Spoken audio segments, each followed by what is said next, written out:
राधे राधे, जय श्री कृष्णा। तो कल है शीतला सप्तमी का व्रत और कल के दिन की मान्यता ये है कि माता शीतला को ठंडा भोजन अर्पण किया जाता है, क्योंकि अब जो है गर्मियों की शुरुआत हो जाती है और आम तौर पर लोगों को जब ऋतु परिवर्तन होता है तभी स्वास्थ्य में कुछ न कुछ परेशानी आती है। तो माता शीतला को विशेषकर माना जाता है।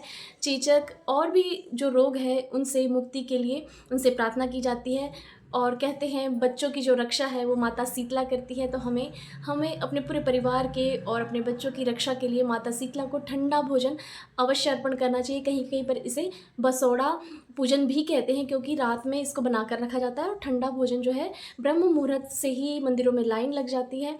महिलाएं सुबह सुबह ही माता को अनेक प्रकार के जो व्यंजन हैं वो अर्पण करती है। रात को ही इसे बनाकर रख दिया जाता है। विशेषकर दही और चावल चढ़ाने का बहुत अधिक नियम है। कहीं पर पुए पूड़ी इस तरह कर बनाकर रखाया जाता है। और कहते हैं कि कृष्ण पक्ष में जब होली के बाद इसको मनाया जाता है।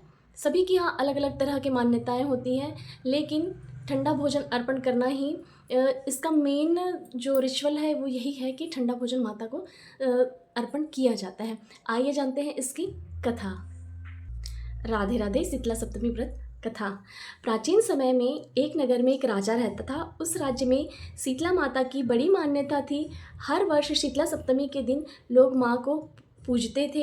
एक दिन पहले भोजन बनाकर रखते थे और शीतला सप्तमी के दिन वही ठंडा भोजन माँ खुद भी खाते थे और माता को अर्पण करते थे। एक बार राजा की रानी ने इस परंपरा को हल्के में ले लिया और सप्तमी के दिन राजा को ताज़ा ताज़ा गर्म भोजन बनाकर खिलाया। रानी ने न तो माँ शीतला की पूजा की और न ही ठंडा भोजन खाया। कुछ ही समय बाद राजकुमार को तेज बुखार आया और दाने निकल आए। पूरा महल दुखी हो गया। तब एक वृद्धा ने रानी से कहा कि आपने माँ शीतला का अपमान किया है, इसीलिए यह कष्ट आया है।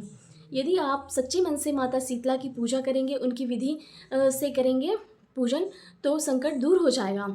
रानी को अपनी गलती का एहसास हुआ और रानी ने माता शीतला की पूजन की। अगले वर्ष उन्होंने शीतला सप्तमी के दिन पूरी श्रद्धा से माता शीतला की पूजा की और ठंडा भोजन अर्पण किया और गरीबों को वही प्रसाद स्वरूप पवाया और खुद भी वही प्रसाद ग्रहण किया।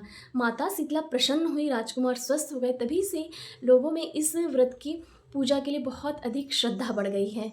तो हम और आप भी इस व्रत को उतनी ही श्रद्धा से करें जितनी श्रद्धा से इन रानी ने किया, और सभी के परिवार में खुशहाली हो, सभी लोग स्वस्थ हो, सभी के बच्चे खूब तरक्की करें। जय माँ शीतला। इस दिन मान्यता है कि सप्तमी के दिन चूल्हा नहीं जलाया जाता है। दिन में एक बार ठंडा भोजन खाया जाता है। माँ शीतला को दही, बासी पूड़ी, गुड़, चने, हलवा आदि का भोग चढ़ाया जाता है। परिवार की स्वास्थ्य और रोगों की रक्षा के लिए प्रार्थना की जाती है। तो हम और आप सभी माता शीतला की खूब अच्छे से आराधना करें। जय माँ शीतला। सभी निरोगी हो, सभी स्वस्थ हो। सर्वे भवन्तु सुखिनः, सर्वे सन्तु निरामया, सर्वे भद्राणि पश्यन्तु मा कश्चित् दुर्भाग् भवेत्। श्री राधा राधा राधा राधा राधा।